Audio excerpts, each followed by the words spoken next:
Yes, salut, c'est Will du mouvement Lianage. Dans cette vidéo, je vais te présenter Bernard. Bernard, c'est un de mes coachs sur le mouvement Lianage et c'est lui qui s'occupe des personnes de la Guadeloupe. Il a une histoire qui est vraiment intéressante et tu vois qu'il maîtrise son sujet. Et dans cette vidéo, en fait, tu vas le voir, on va t'expliquer en fait le marché pointois en Guadeloupe et il va te parler de macroéconomie, il va te parler d'histoire et de pourquoi la Guadeloupe est une pépite encore insoupçonnée. Donc je te laisse visualiser cette vidéo. Surtout, abonne-toi si ce n'est pas déjà fait et voilà, reste jusqu'à la fin parce que tu vas comprendre pourquoi si tu n'investis pas encore en immobilier, tu fais la plus grosse erreur de ta vie, surtout si tu es en Guadeloupe. Alors je te parle. Je vous demanderai d'accueillir, mesdames et messieurs, monsieur Bernard Suarez, s'il vous plaît.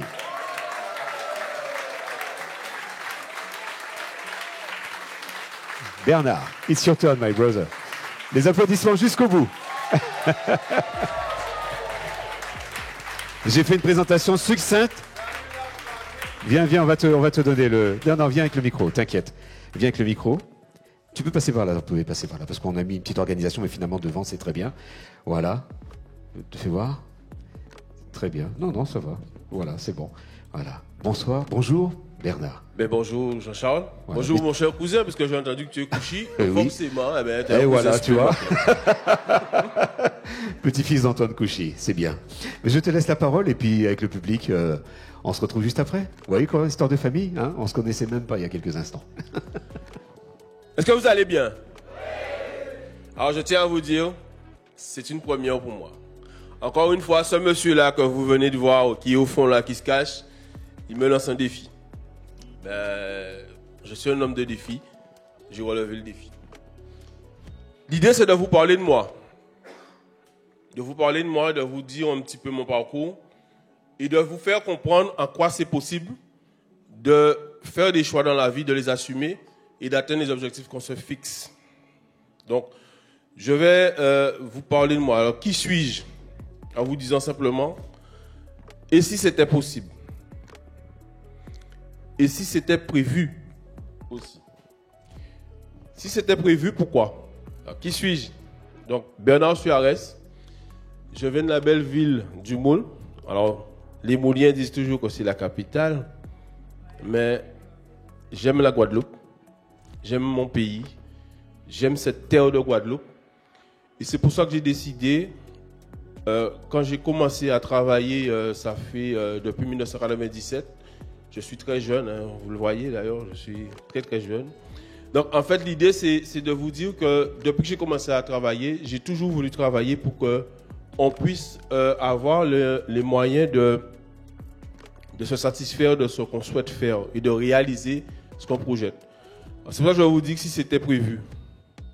Donc Bernard Suarez, c'est un homme qui connaissait son but, mais pas forcément le chemin pour y arriver. Et donc, j'ai commencé à travailler un petit peu dans tous les sens. En 1997, j'ai fait des associations, j'ai fait des collectivités, j'ai créé du business. J'étais chauffeur, j'étais loueur de chapiteaux, je faisais de l'espace vert. Bref, j'avais compris que mes grands-parents, que j'avais pas connus pendant longtemps, mais je les ai vus faire ce qu'on appelle 3 journées dans une journée. Et ça, il faut vous toujours tenir ça dans l'esprit. 3 journées dans une journée. Ils avaient un car qui faisait à l'usine, le plus souvent. S'il n'y a pas de temps à l'usine, c'était un canard blanc. D'accord? Ils avaient un car qui faisait sous chantier, en faisant des jobs à gauche, à droite. Et le 3e car, c'était dans le jardin pour nourrir la famille. Ça, c'est très important. Et je vous demande d'ailleurs d'applaudir nos ancêtres qui savaient faire 3 journées dans une journée. Et d'ailleurs, autour de ça, il y a eu le système des 3-8. On ne va pas rentrer dans ça. Mais comprenez bien, si vous faites 8 heures, 7 heures, 8 heures de sommeil, il vous reste encore 14 heures à 16 heures pour dormir, pour travailler. Vous allez dormir pendant 8 heures, il vous reste encore 16 heures pour travailler. Donc, je suis un gars qui a décidé un jour d'investir. Donc j'ai acheté 2 appartements. Un premier en 2019, le deuxième en 2022. C'était le bon moment parce que les taux étaient très bas. Sauf que j'ai eu la bonne surprise de comprendre que finalement, je travaillais pour les impôts. Et ça m'a fait mal. Ça m'a fait très mal parce que je me suis dit, mais je ne comprends pas, il y a un problème. Je n'ai pas investi autant d'argent sur des biens pour qu'au final, ces biens-là, ils ne me rapportent pas et au contraire, ils me coûtent beaucoup plus cher que ce que j'ai investi. Donc, il fallait encore que je prenne mon argent pour pouvoir payer le crédit. Et donc, comme vous le savez, j'étais sur le point de vendre et j'ai fait la rencontre de Will sur Internet. Et grâce à lui, j'ai mis en place une stratégie qui fait qu'aujourd'hui, ces biens-là, ils sont très rentables. Ils sont bien rentables. Et, et je suis content. Pourquoi? Parce que, en fait, si je n'avais pas pris la décision de prendre le chemin, je serais resté dans ma bulle à faire les mêmes choses. J'aurais vendu. J'étais sur le point de vendre. Je cherchais déjà à vendre parce que c'était pas rentable. Donc, je me disais que j'allais vendre, mais j'avais cette petite voix-là qui me disait, mais les autres le font, pourquoi toi tu me dis que c'est pas rentable? Il y a un problème quelque part. Parce que les autres arrivent à le faire. Donc il faut chercher et comprendre pourquoi est-ce qu'il faut le faire. Et comment. Et lors d'un challenge, comme vous tous ici, je pense pour la plupart, tous ceux qui sont dans le programme du mentorat, du financement créatif ou de divers programmes, Will m'a expliqué ce qui n'allait pas. Et il m'a donné 2 conseils. Et avec ces 2 conseils que j'ai mis en œuvre, j'ai pu aujourd'hui faire que mes biens redeviennent rentables. Donc, tout ça pour vous dire juste une chose. C'est à la portée de tout le monde. C'est le message que je veux vous faire passer aujourd'hui. C'est à la portée de tout le monde. Je viens de discuter tout à l'heure avec une mentorée où je lui ai démontré qu'elle n'a tout simplement pas pris une décision sur un projet qu'elle a qui peut être très lucratif, mais elle a admis que si aujourd'hui elle n'a pas encore acheté ce bien, c'est parce qu'elle n'a pas pris la décision de l'acheter. N'est-ce pas, madame? Elle se reconnaîtra. Donc cette personne, je vais tout à l'heure attraper son coach et on va mettre en place quelque chose et lundi ou mardi, elle nous dira ouais, finalement, c'était pas si compliqué.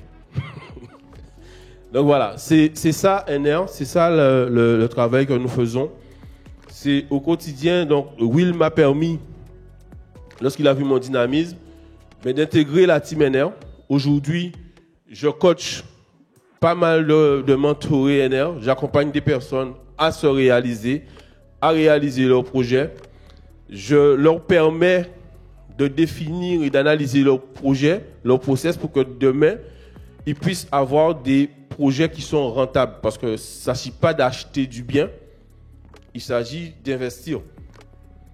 Si c'est pour juste acheter, bon, on peut acheter et puis voilà, ça vous payez des impôts, vous êtes là, ça peut ne pas être loué. Je connais des gens qui ont beaucoup de biens, qui ont des biens qui sont là et qui veulent même pas les louer parce que c'est pas dans leur logique.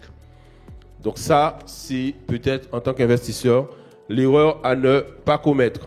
Je profite de cette interlude pour pouvoir te présenter mon livre. Mon livre qui s'appelle « Comment te bâtir un patrimoine transmissible aux Antilles et en France hexagonale ». Ce livre-là a permis à des dizaines de personnes, membres de la communauté afro-caribéenne, de pouvoir tirer leur épingle du jeu, d'augmenter leur pouvoir d'achat et de lutter contre la vie chère grâce à ce livre. Car avec ce livre, ils ont su utiliser l'argent des banques pour acheter des biens immobiliers en France et aux Antilles pour pouvoir se constituer des compléments de revenus. Dans ce livre, tu vas avoir pas mal de stratégies spécifiques au marché immobilier de la Caraïbe. Quand je parle de Caraïbe, j'entends la Guadeloupe, la Martinique, la Guyane, la Réunion. Ok? Et si tu es de Mayotte, tu auras aussi des éléments qui vont te permettre de pouvoir tirer ton épingle du jeu de Mayotte. Donc, ne tarde pas à saisir ton bouquin. Ok? Clique sur le lien juste en dessous de cette vidéo pour pouvoir saisir ton bouquin et tu vas être livré depuis chez toi. Que tu sois aux États-Unis, que tu sois à La Réunion, que tu sois en Martinique, que tu sois au Brésil, bref, tu vas être livré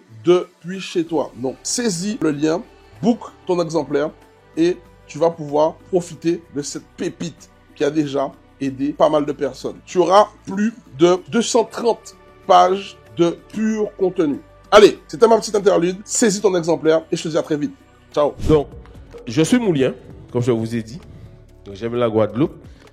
Si on peut passer à la prochaine slide. Donc, comme je vous disais, je suis moulien. Mais en ma qualité de moulien, j'ai fait un choix. Mon choix, il s'est porté sur une stratégie, au départ, je dirais, qui n'était pas réfléchie.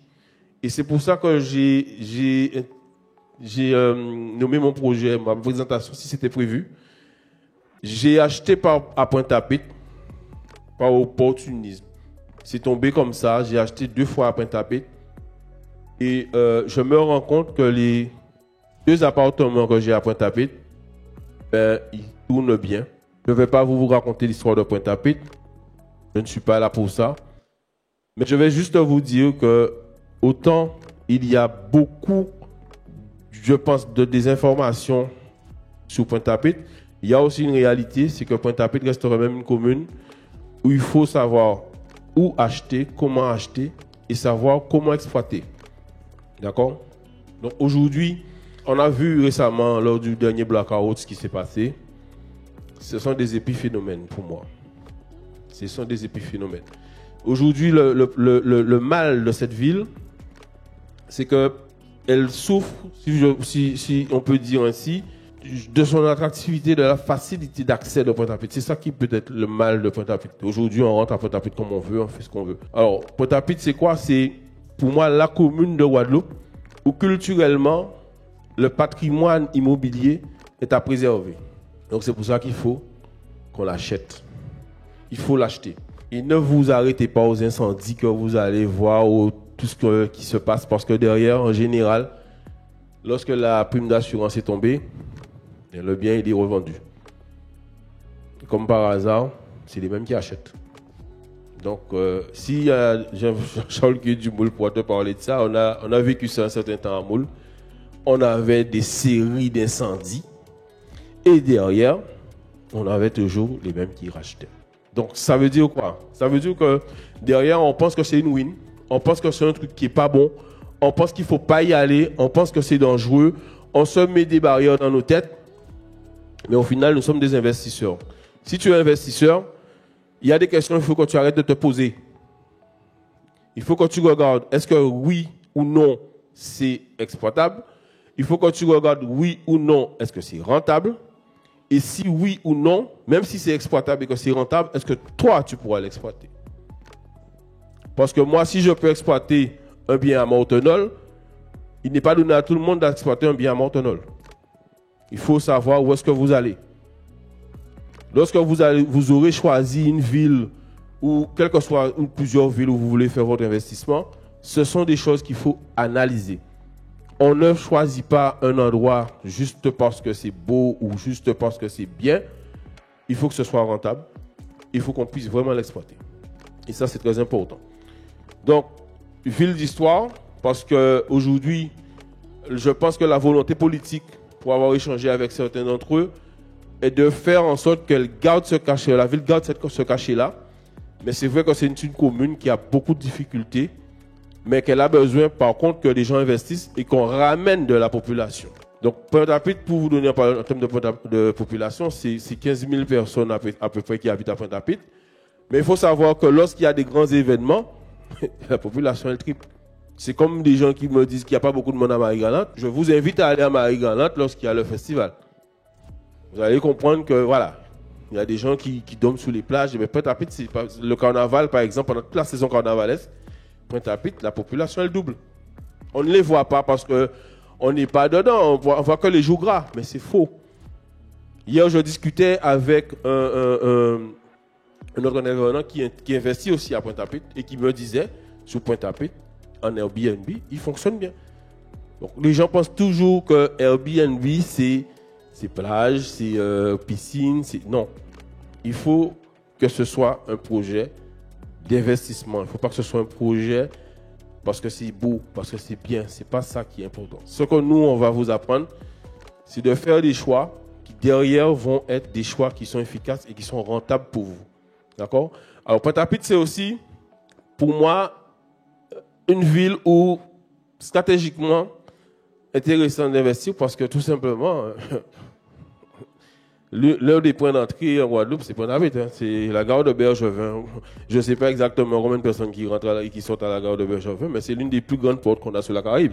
Entre les îles, toutes les îles qui sont autour de nous, Je pense pas qu'il y ait beaucoup de personnes qui, peut-être pour la Martinique, mais quand on va à la Dominique, on prend pas l'avion. Quand on va à Marie-Galante, on prend l'avion, on prend le bateau. Donc derrière, ça veut dire que potentiellement, ce sont des clients pour nous. Toutes ces personnes qui vont arriver là, qui vont venir séjourner pendant 1 jour ou 2 jours, eh bien, elles vont venir chez nous. Rappelez-vous, hein, il n'y a pas si longtemps que ça, autour de la place de la Victoire, il y avait 3-4 hôtels. C'était pas pour rien. Il y avait 3-4 hôtels. C'était pas des grandes structures. Il y avait peut-être 5-6 chambres. Mais il y avait 3-4 hôtels autour de la place de la Victoire. Et moi, j'espère que vraiment un jour, ce patrimoine-là, cette ville-là reprendra sa dimension et qu'on pourra effectivement avoir des petits hôtels comme ça, tenus par des personnes qui aiment la Guadeloupe, des Guadeloupéens, adoptés, d'origine native, tout ce que vous voulez. Mais à partir du moment, pour moi, dès que tu aimes la Guadeloupe, tu es Guadeloupéen. Donc, du coup, je travaille à cela. Je travaille à ce que les gens s'investissent et je souhaite qu'on puisse retrouver ça à Pointe-à-Pitre. J'ai pris cette photo-là parce que cette photo-là, elle dénote d'un climat de vie serein. Les gens sont là. Ils ont fini la journée, ils sont en train de se poser. Ça, c'est autour de la place de la Victoire. D'ailleurs, ce bâtiment-là est en vente pour ceux qui sont intéressés. Je ne suis pas agent immobilier. Mais je signale simplement, je ne sais pas s'il a été vendu, mais il était en vente. Il n'y a pas si longtemps. Donc, vous voyez, il y avait cette vie-là. Aujourd'hui, les gens ont peur de venir s'asseoir comme ça. Mais il y a encore des zones où, effectivement, on arrive à maintenir cela. Donc, regardez hein, le patrimoine, l'architecture sous ce type de bâtiment. Des fois, quand je regarde cette photo-là, j'ai l'impression de ne pas être en Guadeloupe. Alors qu'on est, en fait, place de la Victoire. Et ça ressemble un petit peu à Cuba, certaines zones de Cuba. Et c'est vous dire comment nous sommes liés avec tous ces territoires. Et cette Guadeloupe que nous avons là, il faut la préserver. Ce bâtiment-là, j'espère qu'un Guadeloupéen va peut-être l'acheter. Alors, il est peut-être pas récent, il est peut-être pas kitsch. Comment vous dites le truc? Il n'est pas vintage? Hein? D'accord? Donc, je dis là, ça, c'est bien qu'on ça, faut nous préserver ça. Faut nous connaître ça parce que ça, c'est une grande richesse. Donc, je veux vous parler du grand projet Karaoke Rabé rapidement. Est-ce que vous avez déjà entendu parler de ce projet? Ah, mais il faut aller regarder ce que c'est que ce projet. C'est 200 millions d'euros qui sont investis par le Grand Port Maritime et tous ses partenaires. L'objectif, c'est de partir depuis Bergevin pour arriver jusqu'au Memorial Act. Donc, il va y avoir... D'ailleurs, ça a commencé. Sur le quai Lefebvre, vous avez vu qu'il y a des travaux. C'est ça, le projet Karaoke Rabé. Alors, on veut me dire qu'il faut fuir Pointe-à-Pitre. Et pourtant, il y a des gens qui... Le Grand Port Maritime investit 200 millions d'euros à Pointe-à-Pitre. Comment? Oui, il y a beaucoup de... Le quai Lefebvre a déjà été... Ouais, c'est déjà réalisé, c'est déjà livré. Et d'ailleurs, les bâtiments qui sont là commencent à prendre de la valeur. Là où les syndics n'investissaient pas, ne faisaient pas de ralvement de façade, passez faire un tour à Pointe-à-Pitre. Allez de ce côté-là, vous allez voir tout au niveau du quai Lefebvre, les nouveaux bâtiments qu'ils ont fait là. Ils ont essayé un peu de regarder l'architecture. C'est pour ça que je dis, moi, je vais à Pointe-à-Pitre. Et j'invite les gens à aller voir. Par contre, ne venez pas trop, parce que je ne vais pas tout acheter d'un coup. Mais tout ça pour vous dire que lorsque vous aurez choisi un endroit, quel que soit en Guadeloupe, en la Martinique, en la Guyane, en France, en métropole, quel que soit là où vous allez investir, analysez l'endroit. On me dit, mais Bernard, mais pourquoi tu n'achètes pas au moule? Je dis oui, je peux acheter à moule. Mais sauf que l'exploitation que moi je fais, je ne peux pas la faire à moule. Je suis beaucoup sous les jeunes travailleurs. À moule, c'est la campagne, c'est la vie de famille. Les gens sont dans leur cocon. On peut avoir dans une maison 5-6 familles qui habitent. Je ne vais pas être rentable sur ça. Parce qu'en fait, le type d'exploitation que je fais, je suis un fainéant. Donc je fais des choses qui ne me demandent pas beaucoup de temps. Donc quand je mets des jeunes travailleurs en colocation dans un appartement, ils sont là pendant 1 an, je suis tranquille pendant 1 an. Vous comprenez? Moi, c'est ce choix-là que j'ai fait. Je ne vais pas vous dire de faire ce choix-là, mais moi, c'est celui-là que je fais. J'ai discuté avec un collègue hier qui fait du Airbnb à Pointe-à-Pitre. Tant mieux pour lui, c'est bien. Il a le temps, il est organisé. Moi, je suis encore salarié. j'ai fait ce choix de rester encore salarié et je le resterai encore pendant un certain temps. Mais je veux juste vous dire, prenez le pouls de ce que vous voulez faire. N'allez pas faire ce que vous voyez X ou Y faire. Faites ce que vous avez à faire vous et ce que vous vous sentez capable de gérer. C'est exactement, mon ami Cédric n'est pas là, c'est exactement ce que je vous réponds. Certains d'entre vous qui me disent, mais Bernard, je veux faire un financement créatif. Non, le financement créatif, il est propre à chacun. Je crois que Will l'a déjà suffisamment répété lors des lives. Il n'y a pas un financement créatif. Il n'y a pas un mode d'exploitation. Et dans tous les modes d'exploitation qu'il peut y avoir, vous allez forcément trouver celui qui vous convient.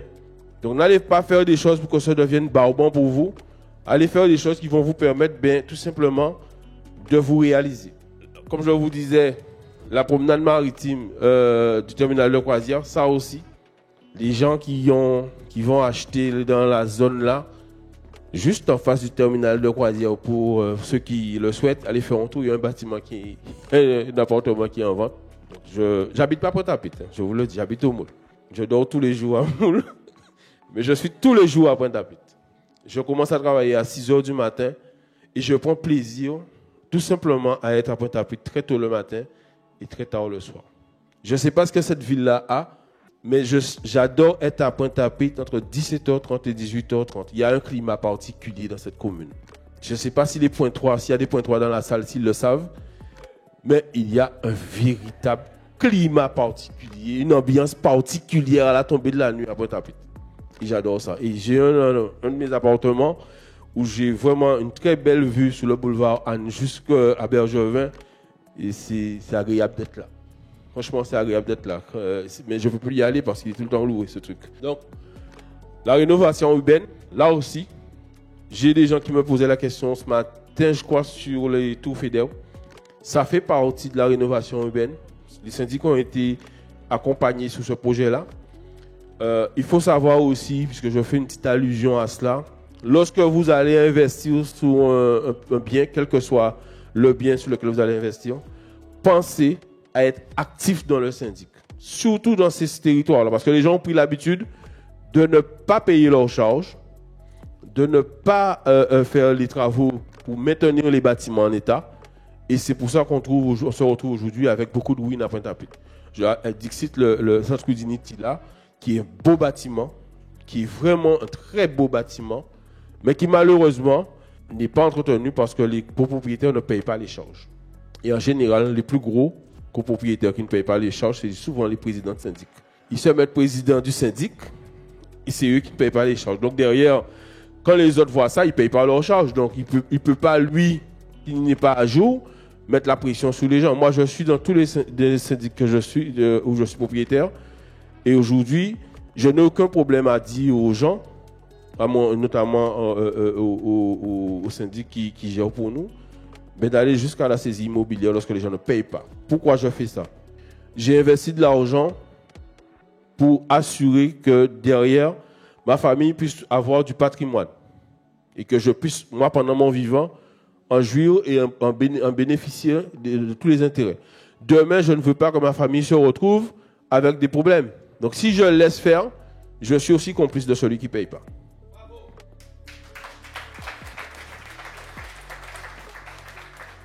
Donc, ça, c'est important. Soyez actifs.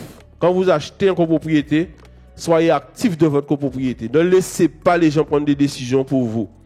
C'est souvent ce qui se passe dans nos sociétés. On laisse faire, et Will l'a dit tout à l'heure, on a des problèmes d'eau. Mais nous mettons ensemble pour nous régler les problèmes de l'eau là. On peut le faire. C'est juste qu'il faut se préparer à être prêt à le faire. Dixit Luc Hubert, c'est genre, on nous préparer pour nous parer. N'oubliez pas ça, hein? On nous préparer pour nous parer. On peut faire tout ce qu'on veut. C'est juste une question de projet. Et moi, je vous dis, j'ai eu le projet, mais je ne savais pas comment y aller. J'ai rencontré ce gars, il m'a montré la voie. Maintenant, j'ai vu le chemin. Et à chaque étape, on arrive à ce qu'on appelle des croisements. Et ces croisements-là, tu dois prendre des décisions à chaque fois. Quand tu prends la décision d'aller à gauche ou à droite, et c'est ce que je dis aux enfants, tu arrives chaque fois dans ta vie dans des croisements, à gauche ou à droite, tu prends la responsabilité de tout ce que tu vas croiser sur ton chemin. Donc, la partie écologique de Pointe-à-Pitre, vous savez tous comme moi que le maire de Pointe-à-Pitre, il a une filiation écologique. C'est quelqu'un, je ne suis pas pro M. Durimel, mais c'est quelqu'un qui a eu la volonté de faire dans une commune où les choses n'étaient pas faciles. Et je pense qu'il l'a attaqué par le bon bout, c'est-à-dire où il a essayé de faire en sorte que les choses avancent sous le point de l'administration. Mais Pointe-à-Pitre, il y a de très très beaux projets. Et dans les actions de Cap Excellence, notamment sous le cœur de ville de Pointe-à-Pitre, on a quand même des projets qui vont sortir. Et je suis en attente par rapport à ça, parce que je sais qu'il y a beaucoup de choses intéressantes qui vont arriver dans ce secteur. Alors, c'est une ville d'opportunité pour vous, investisseurs. Je vous dis, ne venez pas trop non plus. C'est une ville d'opportunité. Il faut savoir que Pointe-à-Pitre bénéficie de soutien public.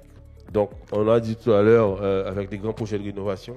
Mais aussi, personne ne me fera croire qu'un jour, il n'y aura pas de commerce à la Pointe-à-Pitre. Personne ne me fera croire un jour que la rue Frébeau, ce sera une rue où les gens viendront dormir. Personne ne me fera croire à ces histoires-là. Même si on a vu des politiques personnellement sur lesquelles je ne suis pas très d'accord, parce que on a vu quand même que Jarry s'est transformé pour moi en centre commercial à ciel ouvert. C'est dommage, ça a desservi Pointe-à-Pitre, mais c'est pas grave. Les commerçants qui sont sous Pointe-à-Pitre, j'en connais quelques-uns, j'en discute avec eux. Ce sont des personnes qui veulent rester à Pointe-à-Pitre. Et c'est pour ça que moi je dis souvent, Pointe-à-Pitre, pour moi, c'est une opportunité parce que stratégiquement, il y aura toujours du commerce. Et donc, s'il y a du commerce, il y a de l'attractivité, il y a du monde qui va venir habiter là. Et donc, il faut qu'il y ait des personnes qui, comme vous, investissent, comme vous, comme moi, qui investissent pour pouvoir loger des gens. Donc, comme je vous disais, moi, en termes de croissance des infrastructures et du marché local, donc ça, il y a des projets qui sortent, qui continuent à sortir. Là, je suis en train d'échanger avec des personnes qui sont en train de se positionner. Vous vous rappelez de l'ancien bâtiment de la Poste? Il est en vente. Et je crois que c'est en train de se boucler là. Le projet qui va sortir là, ça va être faramineux. Pareil, l'ancien bâtiment du Crédit Agricole, la CGSS, qui est juste derrière. Si ce truc-là sort à Pointe-à-Pitre, vous allez regretter toute votre vie de ne pas avoir acheté à Pointe-à-Pitre. Et surtout, il y a un truc qui est intéressant aussi, et j'apprécie le fait que le monde de la culture a pris ça en main, c'est la reconstruction du centre des arts, mais surtout, le centre des arts, on s'occupe, on l'a pris, mais on n'est pas acteur. Mais je sais qu'il y a beaucoup de personnes du monde de la culture qui étaient derrière la reconstruction du cinéma à la Renaissance. Exactement. Et ça, c'est pour moi un marqueur fort d'une collectivité qui est en train de dire, moi sur le pôle culturel, je veux absolument que cette ville-là, elle puisse donner l'opportunité à des investisseurs de venir et d'investir chez moi pour que demain, on crée de la richesse dans cette commune et que cette commune soit une commune qui puisse permettre à des gens comme vous, comme nous tous ici, de pouvoir s'épanouir et de s'enrichir. Je vous ai parlé tout à l'heure de la fluctuation de la population. Pointe-à-Pitre, c'est les grands événements. C'est le carnaval, c'est la route du Rhum et j'en passe. Aujourd'hui, Pointe-à-Pitre, quand tu fais une manifestation à Pointe-à-Pitre, tu es sûr d'avoir du monde. Si Akio devait faire payer tous les samedis, même 2 € à la population qui vient regarder le coup de tambour, Akio était déjà riche. Donc il y a toujours du monde, il y a toujours de l'attractivité. Donc c'est une commune sur laquelle vraiment il faut vous positionner. Donc en conclusion, je ne vais pas être long puisque le temps découle. Je vais juste vous dire, la première chose, choisissez une zone. Choisissez un projet. Choisissez un type d'exploitation qui vous corresponde. Et surtout, assumez ce que vous faites. Quand vous ne réussissez pas, il y a une seule cause. Vous n'avez pas fait les bons choix. Vous n'avez pas pris les bonnes décisions. Voilà. Merci. Arrête-toi 2 secondes, ok? Là, tu vois, changement de décor, on a mis la lumière qu'il faut parce que il faut que tu sois concentré sur ce que je te partage aujourd'hui. J'organise ce mois-ci le plus gros challenge de la Caraïbe et de la France hexagonale. Ok? Qu'est-ce que tu vas apprendre dans ce challenge? Dans ce challenge-là, déjà, c'est simple. Je viens te donner des informations, des stratégies sur l'immobilier par rapport à toi qui a des difficultés à investir en Guadeloupe, Martinique, Guyane, avec les spécificités du marché. Notamment, à toi qui es en France hexagonale, qui a du mal à lever du crédit, que tu sois d'Afrique ou de la Caraïbe, on a les mêmes problèmes quand on va à la banque. Tu sais de quoi je parle, ok? J'ai pas envie de me faire bâcher sur YouTube, donc je te parle de façon honnête.